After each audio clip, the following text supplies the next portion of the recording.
Welcome to Lawton Online with your host, Andrew Lawton. He's locked, loaded, and ready to fire. Lawton Online starts right now.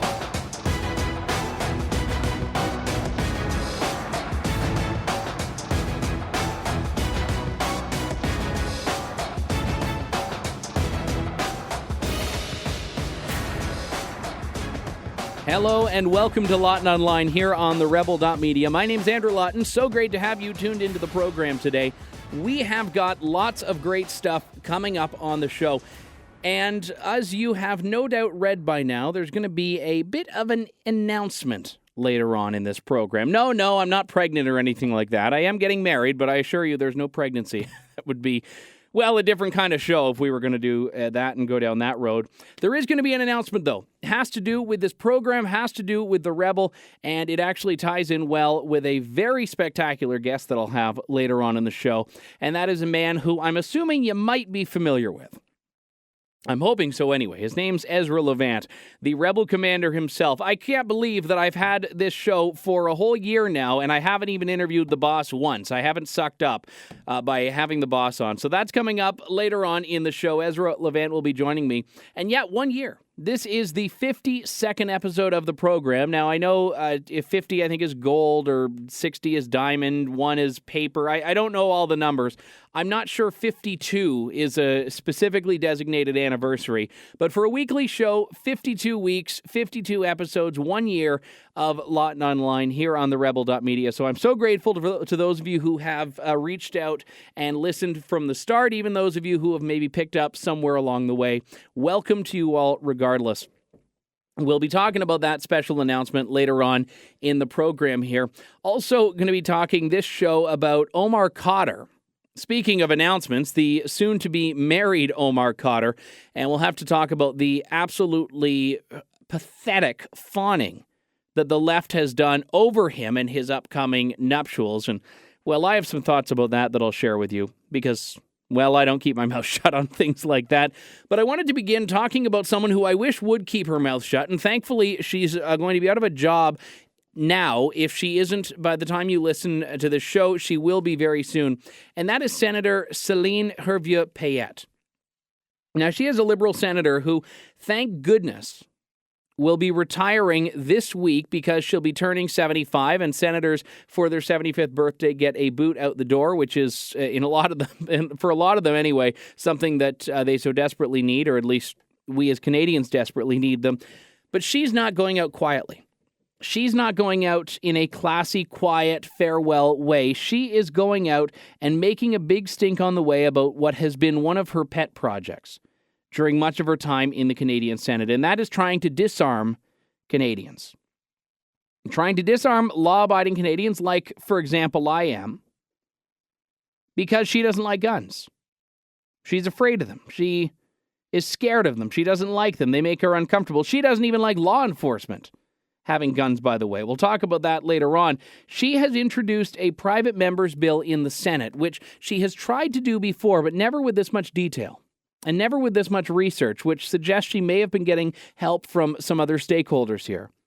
She wants to make it illegal to own any guns except for a hunting gun. Now, that doesn't mean a gun that you decide as a hunter you're going to use for hunting, but a gun that she decides, that her ivory tower elite colleagues in Ottawa will decide is a hunting gun. And let me be perfectly candid with you, I'm not a hunter, but a lot of the guns that might fit the bill don't really seem to be enough for what some hunters might actually need in this country. Wanted to unpack this and, more importantly, what it means for freedom lovers and gun owners alike in Canada. So I'm very pleased to welcome to the program Tony Bernardo, Executive Director of the Canadian Shooting Sports Association. Tony, thanks very much for your time, sir. Thanks for coming on the show. Hi, Andrew. How are you doing today? Well, it depends if this passes or not, I think is the best way to answer that. Okay. Let's start right out of the gate here. Is this likely to advance through the process here? Because I know some observers have said, you know what, she's just trying to make a stink before she goes out. But other people have said there's a lot of work that went into this for something that could just be a flash in the pan. Right. and both sides are correct. So this is the fourth incarnation of this bill that the senator has put forward. They've gotten increasingly sophisticated every single time. This one is now 76 pages of hardcore legalese that I absolutely guarantee you the senator did not write. Somebody's put a lot of work into this thing. I don't think it will die easily. And even if this particular bill does not go forward, because obviously her retirement from the Senate may change things procedurally, the fact of the matter is the work's been done, the research has been done, the language has been drafted. So even if this particular bill doesn't go through, that it could be used as a model for bills that do go through the channel. So you're basically saying this is something that we do need to treat seriously, it seems like. Absolutely. I haven't seen a bill with this level of sophistication in a while. As I say, 76 pages that basically rewrites the entire Firearms Act. It eliminates the category of restricted. Now, restricted firearms are things like handguns and short-barrel semi-automatic firearms. They are firearms sometimes that are put onto the restricted list because of the mechanical nature, but there's other ones that were just put onto the restricted list years ago because they looked ugly and gave certain people the willies. This changes that category, changes restricted completely to circumscribed. Now, if you read this, you have a hard time discovering what circumscribed actually means. But what it means in this bill is everything that was restricted, plus just about everything else that's in the country. The only firearms that aren't circumscribed are the ones that are, quote, hunting firearms. And those are confined to smoothbore firearms that are not semi-automatic, that have a barrel longer than 18 and a half inches. In other words, a full-length hunting shotgun, a shotgun, the end. And semi-automatic .22 rifles. Everything else is circumscribed. Which seems to be incredibly short-sighted, especially because I'm going to take a wild guess and say she's never been out hunting and probably doesn't know what firearms people actually use for hunting. But more importantly, you can use any number of firearms for hunting. I mean, why not just say, oh, this is my gun, I'm using it for hunting, therefore it's a hunting firearm? Well, you can, and we routinely get the question of, well, why do people need handguns? You can't use them for hunting. Well, yes, you can. We don't use them for hunting in Canada because the law doesn't permit it to happen. But all over the world, there are handguns specifically designed for the purposes of hunting. But that, all being an aside, of the approximately 10 million legal firearms in Canada, this would restrict over 8 million of them. It's important to note as well here, this is the same senator, as I understand it, who said she was made uncomfortable by having armed security guards at Parliament Hill in the wake of the Parliament shooting, correct? That's correct, yes. She said that it sends the wrong message. She also said, and I'll give you this quote, guns would not be registered, but inscribed. You can appreciate that the terms registration and registered have been used so often that we simply thought that using the term inscription would eliminate some anxiety. I think that using the term inscription does not evoke feelings of fear. What does she even mean by that? Well, it's hard to believe that she thinks that we are so stupid that if she changes the word register to inscribe, that somehow we're not going to go, gee, that's the same thing. But the real hazard of this bill is this centralized storage and the circumscribed firearms. If you're dealing with 8 million guns, you're dealing with 2,000 gun clubs of every kind, coast to coast in Canada. That means each one of those gun clubs would have to house 4,000 firearms. I don't know of a single gun club in Canada that could do that. The alternative is if you don't put them in a gun club for safe storage, you have to turn them into the federal government for destruction. So see, the reason they're giving you the option here, Andrew, is because if you turn them into for destruction, you have an alternative. You could store them in a gun club. So now they don't have to pay you compensation for the thousands of dollars of your privately owned property that they're going to destroy.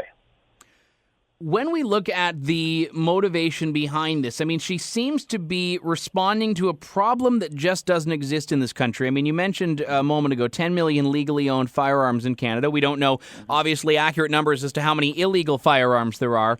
But, I mean, what is the issue that she's responding to here? Because we've not heard of any mass shootings that have been happening in the Canadian streets. Gun crime has been going steadily down in Canada since the early 1970s.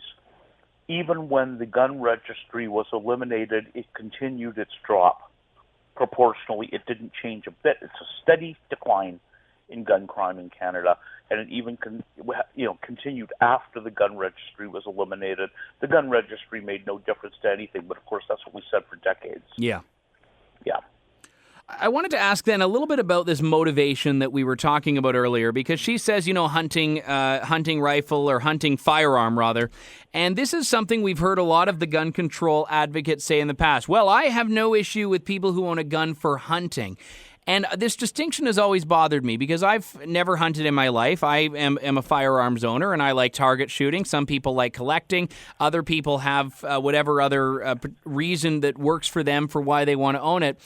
But it seems to be incredibly absurd to think that you can really legislate intent, because if someone is going to own a gun, all they have to do is say, well, I'm using it for hunting. So I don't know why they think that distinction really makes a difference if you are going to go towards these draconian anti-gun measures. But it's simple. They're the ones who get to decide what a hunting gun is. Now, this comes from a U.S. failed gun control measure back in, I think, the 60s. And it was the sporting purposes test. Well, the Brits picked it up too, and the British law is now based on the sporting purposes test. So if you're in England and you want to buy a rifle for the purposes of deer hunting, they will allow you one rifle for the purposes of deer hunting. If you say, well, I want to get a second one because I'm going to go to Africa and chase an elephant around, they say, oh, you have to prove why you need that firearm. And if they give you the firearm, they refuse to give you the ammunition because there's no elephants in England. You would have to get the ammunition in Africa when you got there. I also like photography, and I'm just imagining the government saying, oh, well, you already have a camera. Why do you need a second camera? Right. It's exactly that. It is precisely that.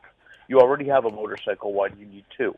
Well, the fact is we live in a society where we're a free society, and our wants are not generated by need, they're generated by desire. If I have the money and I can afford it, then I should be able to buy anything I want as long as it hurts no one else. And clearly, Canadian firearms owners aren't hurting other people. So when we look at this, I guess the big question asked is, where's the backstory in Canada for why restricted firearms, which, as you mentioned, are used around the world for hunting, aren't allowed to be used in Canada? Like, I look at one, for example, that is often attracting the ire of so many gun control advocates, the AR-15, or the so-called, quote-unquote, assault rifle that everyone seems to hate. I know there are lots of Americans that I know that use it for hunting. It's great. It's lightweight. Why don't Canadians have that option under the current law? Because our entire gun control law system is generated by evoking feelings. It has nothing to do with reality. The AR-15 is simply a black, ugly, expensive rifle, but it's just a rifle. And in Canada, where we have, magazine restrictions, it's just a 5-shot semi-automatic rifle. It is nothing more than that. But we have an entire Hollywood industry that is set upon generating emotional values to inanimate objects.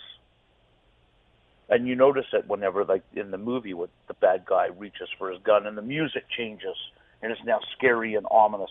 They're generating this. They're evoking emotion on simple inanimate objects. It's crazy as heck. What a way to run a railroad. We don't yet know what Prime Minister Justin Trudeau's gun control plans will look like as far as from his official Ministry of Justice, etc. But you do have a spot on the advisory council for the government. Have you or your organization been consulted at all as to their plans? Absolutely zero consultation, and the advisory committee was dissolved on the 31st of December. So you don't even have any seat at the table anymore? Nope. Largest firearms owners group in Canada, and we have no seat at the table. Well, have you heard any whispers of what might be the long-term plans or goals, or is this legislation the biggest sort of harbinger of things to come that we might have seen from Senator Hervieux-Payette? Well, we really don't know. We're not hearing anything coming out of Ottawa. I'm up in Ottawa pretty regularly. I'm talking to people all the time up there. Nobody's hearing anything about anything. This bill came out of the Senate. There was no knowledge this was coming, other than the fact that the good senators put it forward 3 other times before, and it failed every time. There is some interesting dynamics happening up there around firearms issues. I mean, first of all, the UN firearms marking system, which will do literally hundreds of millions of dollars of damage to the Canadian firearms industry, the lawful firearms industry. That's coming at us like a freight train. It's due to implement in a little over a year. And there's been zero communication with the government on it. Not because we don't try. You know, there's stuff going to them from our office every single week. We have not had the decency of one single response. Nothing. Well, you might as well be emailing it to Mars. Apparently, the 2 million lawful licensed Canadians that own firearms in this country don't matter. Our concerns don't matter. Well, one of the largest blocks of Canadians of any kind, one would argue. Yeah, absolutely. The only larger block I'm aware of are fishermen. You know, that's it. There are more Canadians that use firearms, sporting firearms, than there are that play hockey. There are more Canadians that use firearms than play golf. And apparently our concerns are completely irrelevant to the government of Canada right now. That is shameful beyond anything that you could imagine. We're not a tiny little minority of people. We're a very large minority of people. And I certainly hope you never lose sight of that. This bill has to be stopped. I'm so grateful your organization is speaking out as loudly against it as you are. Joining me on the line, Tony Bernardo, Executive Director of the Canadian Shooting Sports Association. Always a pleasure, Tony. Keep it up. Thank you, Andrew, and have a great day. And yourself as well, sir. I mean, there's a part of me that says we shouldn't, as a country, take anyone seriously who is made nervous by law enforcement members having guns after a shooting on Parliament Hill. And I don't think we do take them seriously. But unfortunately, they still have a level of power and authority. Now, her, just by virtue of her being 75, is losing her power, losing her authority. But I'm more concerned about the other Liberals and probably NDP members as well of the House of Commons and also senators who may share some very similar or nearly as damaging beliefs about guns in this country. Now, when I look at the decade of Stephen Harper as Prime Minister, there were some minor victories and there were some major victories. Abolishing the long gun registry, one of the biggest, will go down into the history books if it hasn't already. Things like, I would also add as another example here, making it easier to transport your firearm by the ATT integration in the license. I mean, these are things that were positives. They did not go nearly as far as I think they should have, however. I mean, I'm a bit of a radical in this way. I think that this classification system of what makes some prohibited, some restricted, some non-restricted is purely cosmetic in a lot of ways. And it sounds like Tony Bernardo's organization has been early to that fight, whereas I'm only really learning this recently, as it's only been a couple of years that I've been a gun owner.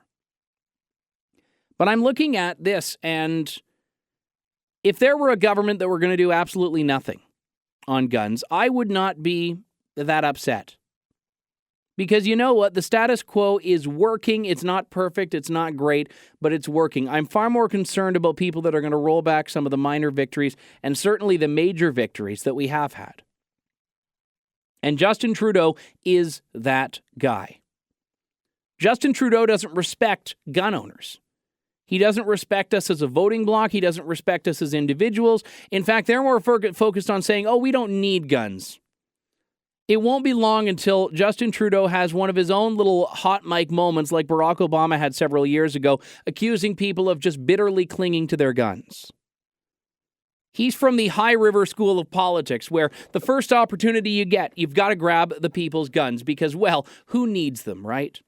And even though the Liberals have said unequivocally they will not bring back the long gun registry, the mentality that led to it being instituted in the first place is still alive and well. And that's why Senator Hervieux-Payette thinks that, changing it to the word inscription instead of registry is going to make a difference. No, it's not going to amount to any difference whatsoever. It is just lipstick on a pig. And we can all paraphrase or quote Charlton Heston and say, well, you just have to try to pry them from our cold, dead hands. But the fact of the matter is we have a government that is now empowered to do essentially whatever it wants on this file. And we must stop them. We must fight back. And this is why I said I would be grateful if the government were going to do nothing at all. I would be. I would be grateful if Justin Trudeau were to say, you know what, I don't know much about this issue. The status quo's fine. We'll let sleeping dogs lie right now and not make any changes because he's at least not making the problem worse. But I think there has to be a lot of merit to this idea that the Senator's private members bill, which has 76 pages, this was not written by a 75-year-old woman who was about to be fired from her job. This was not written by someone on the back of a napkin as a possibility. This is something she's devoted months, if not years of work and quote-unquote research into. I mean, I don't think we can actually put much stock into the research. And someone I know, a listener actually, wrote to the senator's office and said, hey, who helped write this bill? And got a response. He got a response from the senator's office saying, well, she talked to a number of stakeholders, she consulted with police people, but she and her staff wrote the bill. No mention of the Ministry of Justice, no mention of Prime Minister Justin Trudeau. So were they involved? I don't know. This seems to be a really great way to send out a trial balloon, though. To send out a test balloon, it goes out. Everyone says, well, this is just too radical. This is just too overreaching. And then the government puts forward its own bill that has 75% of the things that the senator's bill has, and the government all of a sudden looks moderate on this file. The government all of a sudden will look moderate on this file because they've said, we took out the really crazy parts. This is a reasonable, common sense gun solution. That's how they're going to present it. They're going to rip from the language that actually led to the approach to firearms that the last government was most known for. And gun owners will lose. And again, the reason we lose the PR battle is because we have a media that does not understand firearms. A media that does not even understand how a gun works, let alone understand the mentality behind gun ownership. They don't understand that for some people like me, it's just about getting out to the range and doing target shooting, just about doing some trap shooting. They don't understand that for other people, it's about collecting. The same way people collect toy trains, the same way people collect antique clocks, the same way people collect old magazines. And then for other people, it's a way of life. It's how they put food on the table. It's how they keep their pets safe. It's how they keep their crops safe. And the worst thing is, these are the people who don't just like guns. They're not just these people who get all wide-eyed when they look at an AR-15. They're people who actually need a firearm to live their life. Ranchers, farmers, the people who are basically, to the government, the residents and reeves of flyover country. The people who are irrelevant because the Liberals don't get votes from rural Canada. But my goodness, they're people. We eat the food that rural Canada produces. We want to yield the economic benefit of what rural Canada produces, but oh my goodness, we're not going to let them keep their crops safe. And even hunters. It's a hobby for some people. It is how they put food on the table for other people. But even then, you can hunt with whatever. And this is the problem. I would challenge Senator Hervieux-Payette to name 3 calibers of ammunition. I would challenge her to name 3 types of actions. I would challenge her to name 3 components of a firearm. If she was listening closely, I already just gave her one. And I don't think she'd be able to. Not that it matters. You don't need to be, under Canada's Constitution, a subject matter expert in anything to introduce a law on it. But as a Canadian, I think it would be nice if that were the way things worked. Because even then, the Liberals will lean on the bureaucracy, and specifically the component of bureaucracy that encompasses the RCMP. Now, I've got a lot of respect, a great deal of respect for police in this country, I do. But I also recognize that their priority is not the liberty of citizens. Their priority is security and safety, and government needs to rein them in. Government needs to rein in police. And it's kind of interesting that in some cases, all of these Liberals, whether it's federal, provincial, doesn't matter, will talk about how police need to check themselves, police need to stop doing this, stop doing this, stop doing this, police need to listen to government, police need to follow orders. But then it comes to guns. And the government says, oh, well, police are the experts. No, we got to defer to police. We've got to defer to the RCMP on that. And this was a debate that happened in the last Parliament regarding classification. The RCMP was arbitrarily reclassifying certain firearms, like Swiss arms is one of the big ones, turning law-abiding citizens into criminals overnight. And the government basically gave the right to the minister, to cabinet, to make these changes. And the Liberals throw up a stink saying, oh my goodness, they think politicians, not bureaucrats, should write the gun laws. And it's amazing how that only works one way. They're only worried about that when it's convenient to. Other times, they love when politicians are the ones writing the rules. Other times, they just adore when this is something that the politicos get to do. But again, the RCMP would love to ban all guns. They say, oh, well, it makes them safer, it makes this and that. But again, this is just an emotional argument. And how can we have an emotional argument about something that people don't understand? Because emotions that are rooted in an ignorance to facts are the worst kinds of emotions, truly. Do I want every Canadian walking down the street with a sidearm? Sure. I'm sure a lot of you thought I was going to say no. I'm indifferent to that. I would actually love open carry. I would absolutely love to have open carry in this country. But no matter what, I don't think it would make a difference in terms of actual crime in this country. It wouldn't, because statistically, even though, yes, the amount of crimes that use guns go out, crime itself doesn't go up. Crime itself doesn't go up when guns are more available.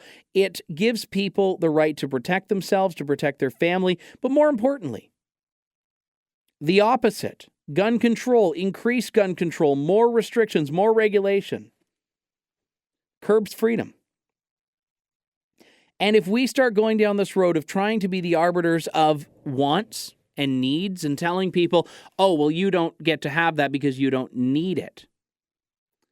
Well, how long until you don't get to have a Hummer because, oh, well, a Prius will do? How long until you don't get to have the big 3-story house because, oh, that 1-bedroom condo will do? How long until the government invokes this very thinly veiled public good argument to curb your freedoms because they say, oh, well, it's in the public interest that we get to make this choice for you? Anytime they get to do this with guns, we are setting a precedent for government to make other decisions for us. And we don't seem to care because they're not looking at us just yet. How many of the gun control fascists would actually like their own freedoms, their own vehicular freedoms curbed? Their own freedom to choose what kind of knife they want to use in the kitchen curbed? You think I'm making a joke? This was actually something that came up in the UK recently. Jamie Oliver joined a campaign to ban pointy knives, pointy kitchen knives, because it said that there's no culinary reason to need one with a pointy tip at the end. All you need is the blade.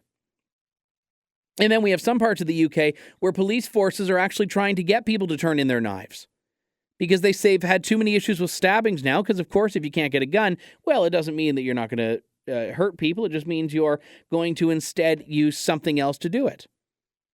And I'm sure once their knife turn-in program has been going on for a few years, they're going to ask people to turn in pens and paper clips because that'll be the new weapon du jour in the UK. Frankly, I think most people in that region are probably at more of a risk of hurting themselves because of how Orwellian and fascistic their governments and police agencies have become. But here we are in Canada. We have crime on the decrease. We have gun crime on the decrease. We have gun control measures that many of them I think are reasonable. Licensing and regulation is reasonable. But once the state says I have the right to own a firearm, why is the government telling me what kinds I need and don't need? This is the big one. So I have a restricted license and I have a non-restricted license.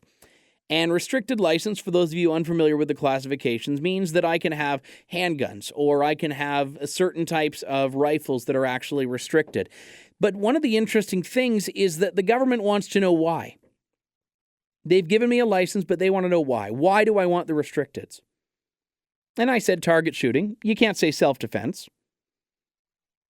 You can't say just because. Target shooting or collecting.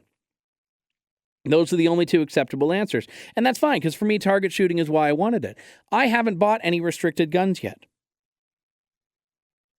I live a lifestyle where I'm moving around a lot, so I don't have a range membership. Without a range membership, I don't even get to use my own restricted guns if I had them. Not even on private property. So what happens is I am forced to, when my license is up for renewal, either make sure I buy restricted guns before then, or they'll take them away. Say, oh, I guess you don't need the restricted license because you don't have any. And it's this bureaucratic nonsense. They're trying to make people regulatory offenders so that they can say they're taking guns off the streets. But all they're doing is forcing good people that have done nothing wrong into a bizarre realm of regulatory limbo. Does it make Canadians safer? Does it even come close to making people safer? Absolutely not. It just makes government more powerful. And when government gets more powerful, someone has to be losing their power. And it sure as heck isn't police, and it sure as heck isn't the lawmakers. It's you and I. When we come back momentarily, more Lawton Online here on the Rebel.media. Stay tuned.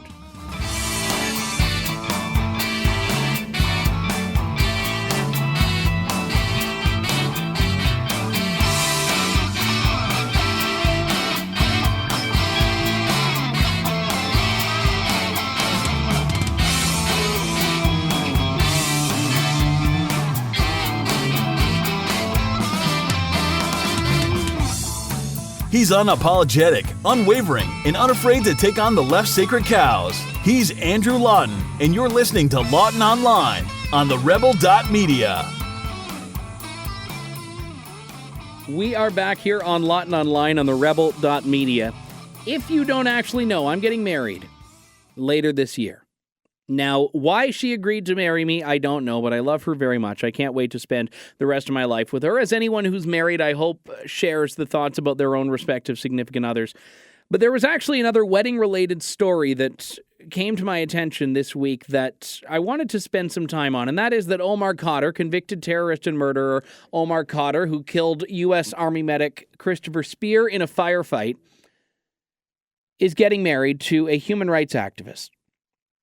A 26-year-old who he met when she started writing him fan mail when he was behind bars, and then she started visiting him when he was in jail, and now after he's been out and about, they are getting married. And I have to say, I guess congratulations to the happy couple. This is what one does when people are getting married, right? Certainly it's what the media has been doing and what Canada's left has been doing. Endless fawning and celebrating over these nuptials, talking about how great it is that little Omar is moving on with his life. What people are seeming to forget here is that we're talking about a convicted terrorist and murder. This isn't even conjecture. This isn't even speculation. This is something he confessed to. This is something that he has been convicted for. And it's something that a great deal of evidence backs up. And what I find to be so despicable is the level of callousness that a lot of these supporters have, these, free love types, celebrating love, romance, young love, all this sort of stuff. The callousness and vitriol they have towards people like me who want to stand up for a victim's family here, to stand up for Tabitha Speer, and all those related to and all those who knew Sergeant Speer. And I had a lot of thoughts about this. I thought, for starters, the timing was just perfect. Omar Khadr's engagement comes just on the heels of the new wedding registry program from Bombs R Us. So he'll certainly be able to get lots of wedding presents off of his list by all of the people there. But the left is celebrating Omar Khadr's marriage, celebrating his upcoming marriage, all the while forgetting that he destroyed Tabitha Spears and Christopher Spears' marriage by murdering him. Now, don't get me wrong, I'm sure the wedding will be the bomb. I'm sure the reception will see everyone just have a blast. And I'm not sure, I'm getting married and there are a lot of things to deal with as far as vendors go. I don't know if he's opting for the DJ. I don't know if he's opting for the live music. If he does go for live music, I assure you the Taliban is going to be the best one. If you've ever been to a wedding where the Taliban has been playing, it's absolutely a phenomenal experience there. I'm hoping he, by the way, goes for a very quick wedding. A lot of his guests may have actually blown themselves up by the time he actually walks down the aisle. This is not something that people are talking about. No, it's all about, again, this endless fawning here. One point that I raised on Twitter earlier this week is that if Omar Khadr plans to invite Tabitha Spear to his wedding, at least she won't need a +1 because, he murdered her husband. So I wrote that. A woman on Twitter named Martha says, I'm a bitter person, eh? Someone else called me intolerant. Oh yes, I'm bitterly intolerant of convicted terrorists and murderers. I don't have any level of tolerance whatsoever for these people, and I'm quite ashamed that many Canadians in our midst do. And when I was talking about that hate and vitriol, I have to share with you comments made by former blogger Canadian cynic Robert P.J. Day. He writes, quote, I don't like to wish ill on people, but if Andrew, that's me, could get colorectal cancer, that would be just fine, thanks. Andrew Lawton, you make it really easy for sane people to wish you a slow, lingering, painful demise, unquote. Oh, because I'm so insensitive about the plight of the convicted murderer and terrorist Omar Khadr, I should get cancer. I should get a slow, painful, lingering demise. Okay, well, I'm glad we understand how that left-wing tolerance works, folks. Sometimes it's hard to keep up here. People have said, Omar Khadr was just a child. Let's forget here, 15 years old, a teenager, not a child. Secondly, you know what? When I was a teenager, I made some mistakes. I said things I wish I didn't. I did things I wish I didn't. But you know what? Fundamentally, when you break it down, you have a grenade in your hand. You can pull the pin and throw it, or you can put it down and surrender. I knew that would have been wrong, to pull the pin and throw it at someone. I know that's wrong. This was a war crime. But I'm bitter and intolerant for wanting to stand up for the man who will not be alive to see his legacy, his progeny grow. There's a point where someone must take responsibility for their own actions. Omar Khadr passed that point. I know Leslie Ann on Twitter says I'm an asshole. Well, no argument there. But to me, his friendship with terrorists and terror supporters, these, by the way, are not new friendships that he long abandoned in Guantanamo Bay. These are friendships he's kept up in the years since. He's actually been in contact with people who are still connected to terror. His family, his sister and mother, still radicals, supportive of terrorism. He's not disavowed or disowned his family. He still embraces them. He still communicates with them. They called Osama bin Laden the great martyr. And I'm the asshole here. Now, maybe Omar Khadr will honeymoon in Cuba. I don't know what his plans are. Maybe he should go back there, because I certainly know of one facility that I would just love for him to stay at, as long as he wants. Unfortunately, he was and came back. So yes, I am bitterly intolerant not only of convicted murderers and terrorists, but of the people who make excuses for them. Of the people who make excuses for those people. His family still supports terror. He's friends with terrorists. And I was called racist. I was called a bigot for pointing these realities out. The funny thing is, I hadn't even mentioned his race. I still haven't. I don't care about his race. I don't care about his religion. The fact of the matter is, he, as an individual person, is a terrorist.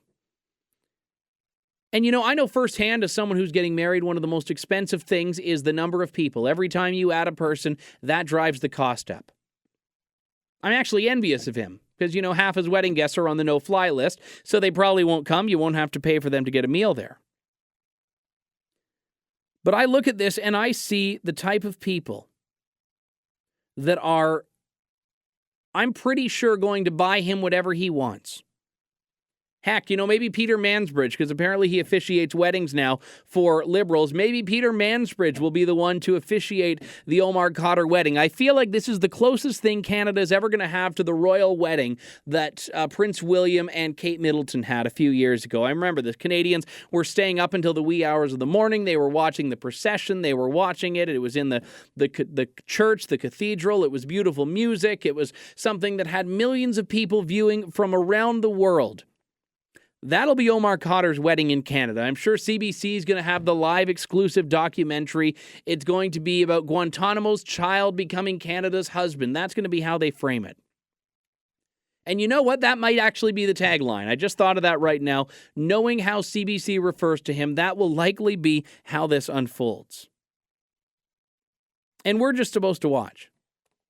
We're just supposed to watch. We've already seen how the media will kowtow exactly to what Omar Khadr and his legal team do when he made that first press conference in the driveway of his lawyer's house. His lawyer gave a cautionary warning to those in attendance, said, if I don't like the questions, we're going back inside. And I only remember seeing that clip on The Rebel. That's the only place I saw that. No one else ran that. No one else ran that footage. And I'm looking at the types of questions that were asked in that press conference. How do you feel? What are you having for dinner? What are you most looking forward to doing? People didn't ask about terrorism. People didn't ask about radicalism. People didn't ask about anything that mattered, about anything of substance. Nor was anything of substance asked when Michelle Shepard from the Toronto Star did that expose, that pre-negotiated, pre-cleared exercise in obliterating journalistic ethics. The big puff piece on Omar Khadr. And again, we're just supposed to sit back and say, all right, well, I guess this is Canada's hometown hero, Omar Khadr. Good for him. I have a lot of questions about what type of person starts writing someone who's in jail for terrorism fan mail, but I guess there are some crazy people out there. Even Paul Bernardo found himself a lover who was writing him letters when he was behind bars. So who knows what the heart wants, right? It wants what it wants. That's the old saying, right? And one of my favorite comments that came my way after I was writing about this came from Beirut Strong on Twitter, an anonymous Twitter account. He or she writes, "Can you try and overdose again, but succeed this time?" Now, for those of you who don't know, I am a survivor of a suicide attempt, or as this person would love for me to be instead, dead. Well, I'm not going anywhere. You're stuck with me for a while, folks. Make no mistake about that. But this is what you're up against. So this is that level of emotional attachment that the Canadian left has to Omar Khadr. When he starts building a family, when he gets married, when he has children, these are going to be Canadian royalty. And that's scary. That is very scary, because what has he done to deserve sympathy? But I won't buy into it. I won't. This is too important for us not to tell the truth about it. This is too important for us to not to be honest about it. And this is too important for us to turn a blind eye not only on Omar Khadr's past himself, but more importantly, the bigger story is the treatment that he's received by Canada's institutional left. And that, by the way, includes the mainstream media. There's no way around it. So yeah, if you're watching CBC, which I realize is a tall order in and of itself, but if you're watching CBC at some point and you start hearing that song, Going to the Chapel, it's probably going to be the Omar Khadr documentary. It's going to sneak up on you before you know it. I don't know if there's a Canadian equivalent of People magazine, but I'm sure they're going to get the exclusive rights to show it. Maybe the Toronto Star will have a fully inserted edition, the wedding of the century. Looking for love in confined places. There we go. That's how we're going to see this unfold here. And us Canadians, who I think have very legitimate fears about terrorism, very legitimate understandings of the reality of terrorism, the complexity of terrorism. And I think anyone who looks at this situation and sees a man, not a boy, a man almost 30 years old in Omar Khadr who has not taken accountability for his actions, but even if we are to believe this narrative that, oh, he's just an innocent child, he did what he thought he had to, he did what his father made him, even if that is the case, we have not seen from him a disavowal of it. We haven't seen a rejection of it. We haven't seen him say, my family is wrong. You know what? If my family had raised me with such hatred and indoctrination that I felt killing was right, I would hate them. If I had seen the error of my ways, I would be ashamed of them. Why is he still visiting his family in Scarborough? Why is he still talking to this family that apparently ruined him so much if it does not still have a place in his heart, the lifestyle that they have, the values that they have? I don't think Omar Khadr is a threat. I think he has far more to benefit being a martyr and being a victim and hitting the lecture circuit than he does being a terrorist. I don't think he's going to go and commit a violent act. I think that his treatment, though, is more dangerous because it sets the precedent for us basically giving everyone a mulligan. Giving them a mulligan, giving them a free pass as long as they say they're sorry and crack a cute smile in one of the early mugshots. This is the new reality here, folks. We've got to take a break here. When we come back, more Lawton Online here on the Rebel.media. Stay tuned.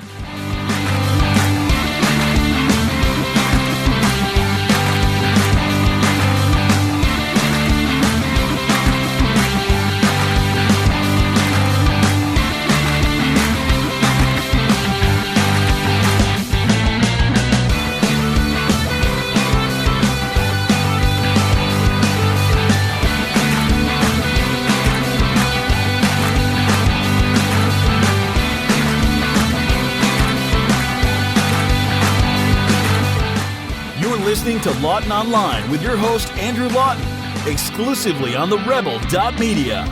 Email your thoughts to Andrew at andrewlawton.ca or tweet Andrew using @AndrewLawton. Welcome back to Lawton Online here on the Rebel.media. So, I promised you an interview with Ezra Levant, the Rebel commander, and I promised you a very special announcement. Both of them are going to happen this segment. You don't have to wait any further, I assure you of that. This show started off 52 episodes ago. This is the 52nd episode. It's a weekly show. I think I might have missed a week, but we'll call it the 1-year anniversary of the show anyway, just because it seems convoluted to suggest otherwise. I self-identify it as a year. There we go. You can't take advantage of me because I self-identify. That's how the rules work here. But it's been an absolute blast. I've loved every moment of it because it lets me explore a lot of themes that I'm not able to do in my radio show on a day-to-day basis. Not because of content, not because I'm censored or anything like that, but just because of time commitments. You know what? When you're on terrestrial radio, as I am every day, you have to be out at the bottom of the hour, out at the top of the hour, out for break, in for this. You got to plug this, say this, do that. And I like it. It's all part of the fun. With a podcast, I can make it as long as I need it to, as short as I need it to. Which maybe is not as good for someone like me that I'm sure has been called long-winded by a few people. But the fact of the matter is, it's a very specific kind of format. And one of the big things about The Rebel that I really love is that we're trying to give people information on a regular basis. We're trying to give people the information they need. We're trying to give it to them in a very accessible and quick way. And you know what? The most popular way that people like consuming information has been by videos. People like videos. They're in your hand. YouTube is a great platform for being able to share things. They're visual. You get to see some of the different themes. Look at the charts. Look at the graphics. I can't tell you how many times there's been a topic that I've been discussing and I'm thinking in my mind, man, I wish I could show people what I mean. I wish I could show people that. Well, that's going to change. This is the last episode of Lawton Online, the podcast on the Rebel.media. But don't worry, it is not a goodbye for me to you, the viewers, listeners, subscribers, members of the Rebel at all. I'm not going anywhere. You're just going to get me in a very different way. So while this podcast is no more, it's been a great year. Starting next week, this is not long-term, starting next week, you're going to be actually seeing me. Now, for some of you, that may not be a very good thing, but for me, I'm looking forward to it. We've got some great stuff planned. I'm still going to be with you at least once a week, maybe even more, believe it or not. And I'm going to be able to cover things and share things in a much more interactive way. So I'm excited for this, and I hope you are as well, because this is one step forward for my own work at the Rebel, but also for the Rebel itself. Really focusing on what the viewers want, what the readers want, what the subscribers want, and that is to see more TV-inspired content in a way that the mainstream media is not delivering at all. So I'm so happy for all the support I've received to you. Don't worry, if you want to hear me go on, you can listen to my daily radio show, The Andrew Lawton Show on AM 980. No matter where you are in the country or in the world, you can listen to that online. But that's what's happening for me, and I wanted to take advantage of the opportunity here because this is a bit of a reflective segment of the show here to talk in general terms, not just about my own future, but about the future of the Rebel. Where is its place right now in Canada? Where is the place of conservatism in Canada? Where is the media landscape really looking? Where is it heading? And for that, who better to talk to than the Rebel commander himself, Ezra Levant. I mean, the fact of the matter is, 5 years ago, Sun News Network launched. That started a revolution. And even though that didn't last forever, my goodness, we created something as conservatives in this country. And the Rebel has certainly done that as well. It's always good to talk to the boss. So Ezra Levant, so good to have you on, and thank you very much for your time today. Well, I think you're talking about Bruce Springsteen, but I'll fill in the meantime. How are you? Congratulations to you. Doing very well, Ezra. Thanks a lot. This is an interesting episode of the show here. Obviously, as I mentioned to my listeners earlier on, it's a farewell to this format, but not at all to the relationship of me at the Rebel. But I wanted to do a little bit of a reflection on the Rebel itself here. I mean, we've had in conservative media in Canada a lot of changes. This week, the 5th anniversary of the launch of Sun News Network, and not too long ago, the first birthday for the Rebel. So how are you feeling about things? Well, thank you very much. I'm depressed by the state of media in Canada from the conservative point of view. I mean, talk radio used to be a conservative strong point. I think that with a few exceptions, you being one of them, most of the great conservative lions are gone or in retreat or being cut down into little kitty cats in regional markets. I think that the mighty National Post, which was once a strong, solid, reliable conservative voice, is half liberal, and of course it's in grave financial danger. The Sun News Network that you mentioned was a great hope, but that died 14 months ago. And of course the biggest danger of all is the CBC, which just got its $675 million success fee, basically a commission paid to it by the Liberal Party for helping Justin Trudeau win. So, you know, not only does that corrupt the CBC itself, but every journalist for Post Media or Sun Media or the Globe and Mail, the Toronto Star, that's in jeopardy of their own job or feels that they don't have security is thinking, I'd better tailor my own political slant to fit the CBC because they may be the only job available to me. And of course, finally, you have journalists who just plain old defect to be PR men for the Liberals or the Alberta NDP, for example, in, officially PR men that actually go and work as communications directors. So I think the state of conservative media in Canada has rarely been weaker in my lifetime. One interesting thing that I think Canadians, especially those listening to this, must be aware of, though, is that this is not necessarily a reflection of the actual makeup of Canadians. I mean, we've seen at the Rebel how many people have shown up and really said, yeah, where has this been all my life? And people said that with Sun News Network, which makes it all the more offensive that the media is trying to pretend that there is not a contingent of conservatism represented in the Canadian fabric. Yeah, I mean, if you want to use the last election as some sort of a guide, Stephen Harper, after nearly 10 years of in office, fatiguing people, a massive campaign against him, 113 anti-Harper campaign groups, he still got 32% of the vote. And the Liberals got 37, which is a clear win for sure, but it wasn't like an 80-20 result. Yeah. And so the Liberal chutzpah of saying, oh, Canada's back, what you saw for the last 9.5 years wasn't really Canadian. we're going to do what the old Roman emperors called damnatio. I just forgot, they had some great name, damnatio nomine or something like that, where they would destroy every single statue of an out-of-favor emperor. They would repeal every law. They would burn every painting. I mean, there was a concept in ancient Rome that if someone was deposed, they would try and literally erase them from the history of the world. That's what the Liberals are trying to do to Stephen Harper and the Conservative 9.5 years. They're trying to say that never happened. He was so offensive, we must extirpate any of that. But actually, no. 32% of people still believe in that. 39% of people believe that along the way. Justin Trudeau did win, but he didn't win a blank check, and he has not been granted dictatorial power. So I think that the Liberals are showing chutzpah by saying we must damn and condemn anything from the Harper era. And the media who play along with that, like I say, are just being the chorus for the Liberal government. I think it's unhealthy for democracy. Look, the Rebel is part of the solution, but it can't be the only solution. I think that right now we're flying the flag and punching above our weight, but we need allies. We need allies to fight back against, again, not against the Liberal Party so much as the consensus media. Just an example, this quantum computing baloney the other day. That was not a Liberal Party failure. Look, it was a photo op. It's a media stunt. That's what politicians do. You don't blame a leopard for its spots. Justin Trudeau does photo ops all the time, whether it's with pandas or, yoga tricks. That was a pure media malpractice moment where Justin Trudeau said on tape, "Hey, well, somebody asked me about quantum computing." None of the reporters took the bait. One guy said, "Well, I'm not going to ask you about quantum computing. I'd like to ask you anything else." And Trudeau said, "Let me answer you on quantum computing." No, don't interrupt me. So the whole thing was a set-up scam.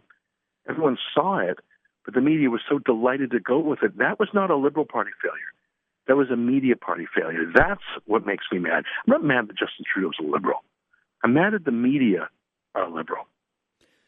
One thing that I think really needs to be understood by a lot of Canadians here, and this actually speaks to what I think has been one of the Rebels' greatest successes in really shaking this up, has been what happened in Alberta when the government tried to say, no, the Rebel does not have the right to cover us. The Rebel does not have the right to even access this.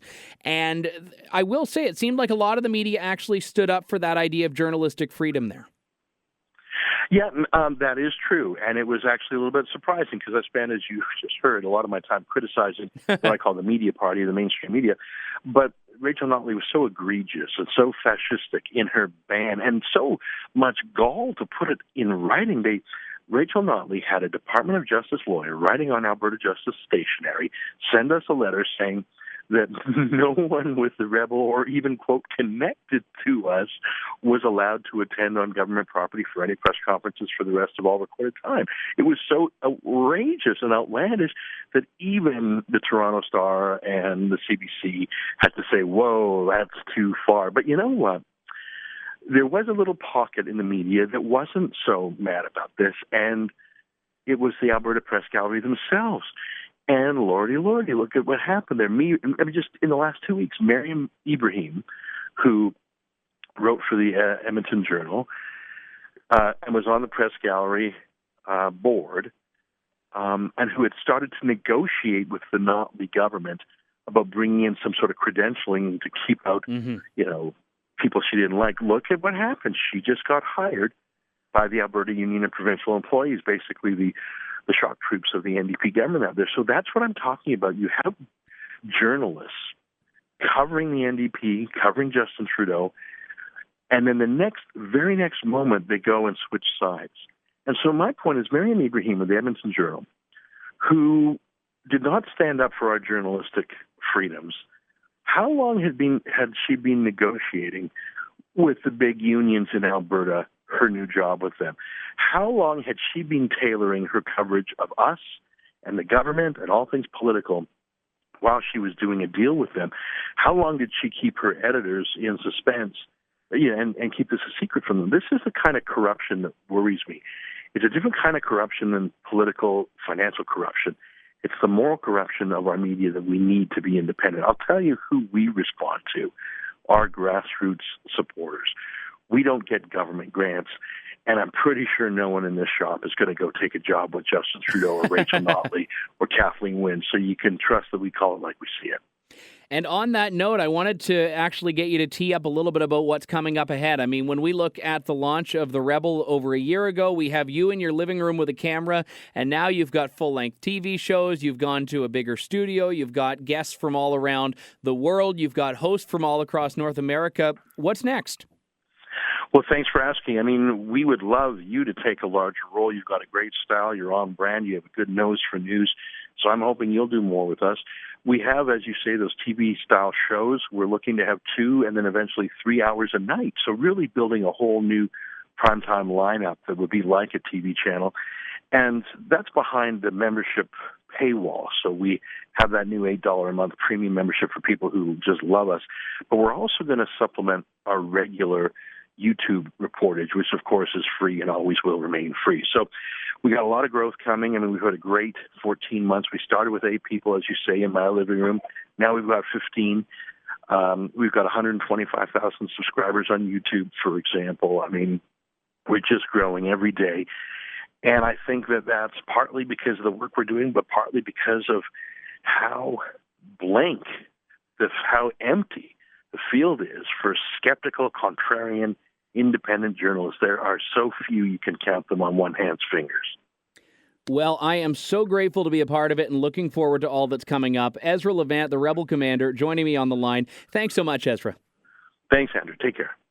That was, of course, Ezra Levant. So like I said, it may be a goodbye for this platform, for this podcast, but not at all a goodbye for what I hope to bring to the Rebel. So you'll still get a hold of me in smaller doses, but more of them. And after all, what better way to enjoy it than having it spread throughout the week there, right?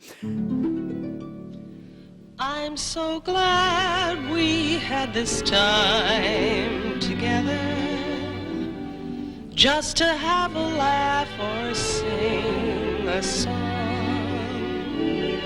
Seems we just get started, and before you know it, comes the time we have to say so long. Oh man, gotta go out on that solemn, somber note, right? Nah, I'm not saying so long. I'm just saying, see you next week. This time, you'll actually see me back. So great to have you tuned in, not just this show, but this entire last year. It's been a blast, folks. We'll see you face-to-face starting next week on the Rebel.media. I'm Andrew Lawton, and for the last time, this is Lawton Online.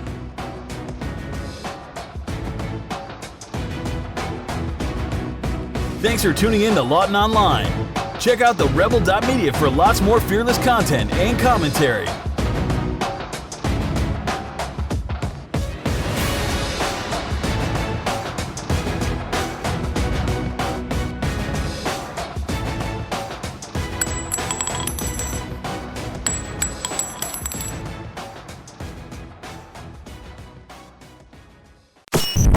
Thanks for watching. Click here to never miss a Rebel update. Want even more of the Rebel? Well, click here to become a premium member.